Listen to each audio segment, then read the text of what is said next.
नमस्कार। आज हम बात कर रहे हैं कि फोटोग्राफर अपनी पेमेंट सेफ कैसे करें।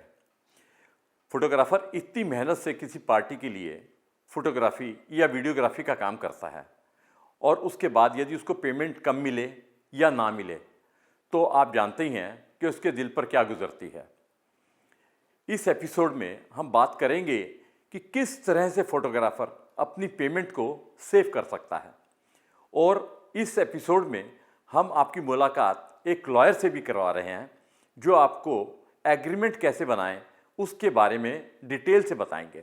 सबसे पहले तो ये है कि फोटोग्राफर ज़्यादातर एग्रीमेंट वर्बली करते हैं। पार्टी उसको बताती है कि कौन से दिन क्या कवरेज है और लोकेशन कहाँ पर है।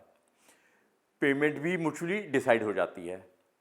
उसके बाद फोटोग्राफर कवरेज करता है और मोस्ट ऑफ द टाइम उसको पेमेंट में कोई दिक्कत नहीं आती है।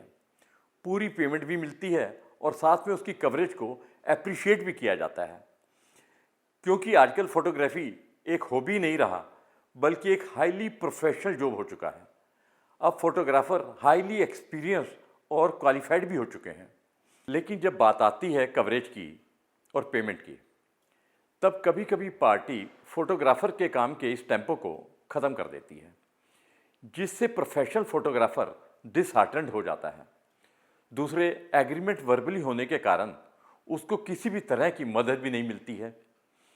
एडवांस के नाम पर उसको टोटल पेमेंट का कभी कभी तो 10% भी नहीं दिया जाता। इसके बाद फोटोग्राफर अपनी पूरी एक्सपर्टाइज के साथ कवरेज को करता है, लेकिन जब कवरेज हो जाती है और फोटोग्राफर फाइनल फुटेज के साथ पार्टी के पास जाता है तो पार्टी कभी कभी उसमें थोड़ी नहीं बल्कि बहुत सारी कमियां निकालकर नाजायज़ पेमेंट काट लेती है, जो कि बिल्कुल गलत है। अब बात आती है कि किस तरह से अपनी पेमेंट को सेव किया जाए। सबसे पहले तो ये कि वर्बल एग्रीमेंट करना छोड़ दें। इसके लिए आप एक non judicial stamp paper typed blank agreement form अपने साथ रखिए, जिससे कि पार्टी के पास जाकर एग्रीमेंट में उस पार्टी का नाम, पता या जो भी ब्लैंक कॉलम उस फॉर्म में है वो फिल करके आप उस पार्टी को साइन करने के लिए दें।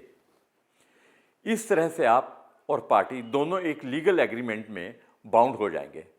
उस एग्रीमेंट में आप क्लियरली मेंशन करें date of recording, place of recording, time of recordings, duration of recordings और रिकॉर्डिंग के बाद क्या आपको एडिटेड वर्जन देना है या उसको फोटोशॉप पे जाकर फाइनल फोटो बनानी है या एल्बम बनानी है, वट एवर इट इज़, या वो करना है या नहीं करना है।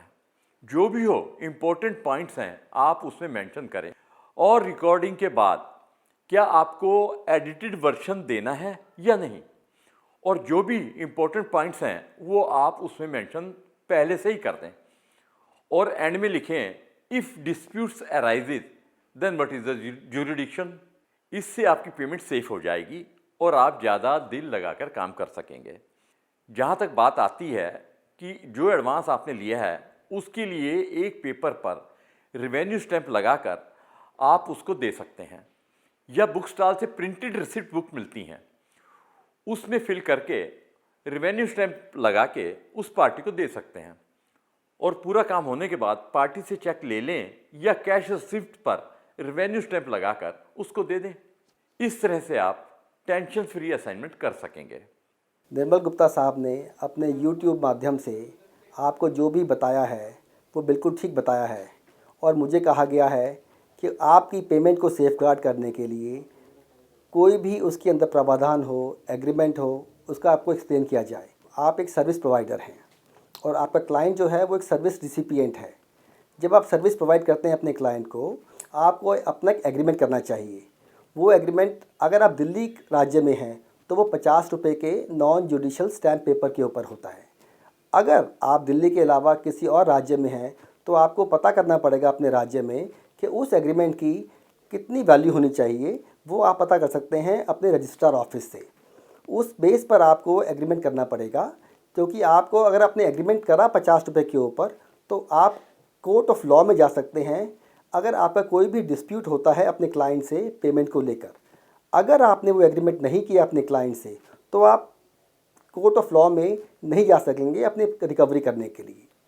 नंबर 2, आपको जो भी एग्रीमेंट करना है उसमें कुछ बातें बहुत ध्यान से रखनी पड़ेंगी, जैसे कि आपका नाम, आपका कंपनी का नाम, आपका एड्रेस, और अगर आप जीएसटी प्रावधान के अंदर आते हैं तो आपका जीएसटी नंबर। ये हो गया आपको अपना डिटेल्स देने के लिए। दूसरी तरफ अगर आपने क्लाइंट के लिए डिटेल देनी है तो क्लाइंट का नाम और क्लाइंट का एड्रेस वो देना पड़ेगा।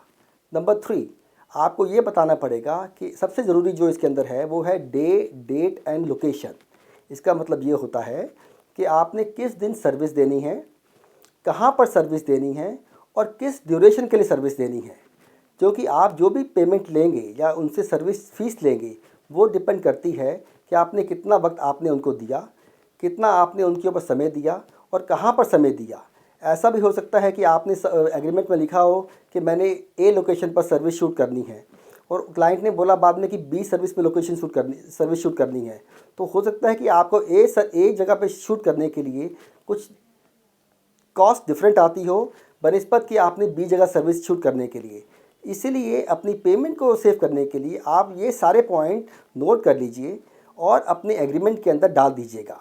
उसके बाद ज़रूरी है वैल्यू ऑफ सर्विस। आप कोई भी क्लाइंट को काम करते हैं तो आपको बताना पड़ेगा कि मेरी इस सर्विस को देने के लिए इतना चार्ज है।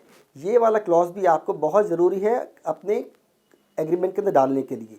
अगर आपको लगता है कि आप लोगों दोनों ने service provider and service recipient दोनों ने एग्रीमेंट कर लिया है और उसके बाद भी उस एग्रीमेंट के बाद भी कोई चेंज करना है तो उस समय आप दोनों की सहमति होनी बहुत ज़रूरी है और वो पॉइंट्स भी आपको एग्रीमेंट के अंदर डालने पड़ेंगे और उसके ऊपर आपको अपने हस्ताक्षर करने पड़ेंगे।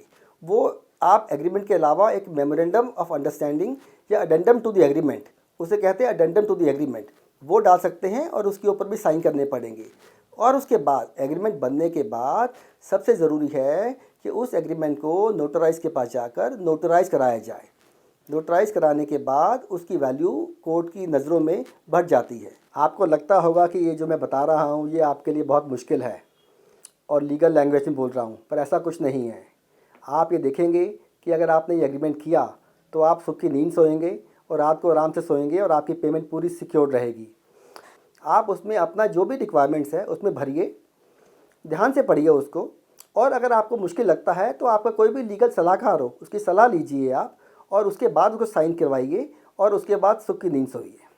वकील साहब की बातों को सुनकर अब आप में कॉन्फिडेंस आ गया होगा और आप आगे से रिटर्न एग्रीमेंट करके ही कोई असाइनमेंट करेंगे। अगर कोई बात आपने वकील साहब से फिर भी पूछनी हो तो हमें कमेंट बॉक्स में ज़रूर लिखें या व्हाट्सएप नंबर 8588444610 पर मैसेज दें। हम आपके सवालों का जवाब ज़रूर देंगे। अपने कीमती सुझाव हमें नीचे कमेंट बॉक्स में ज़रूर दें। प्लीज़ वीडियो को लाइक और शेयर भी करें। नमस्कार।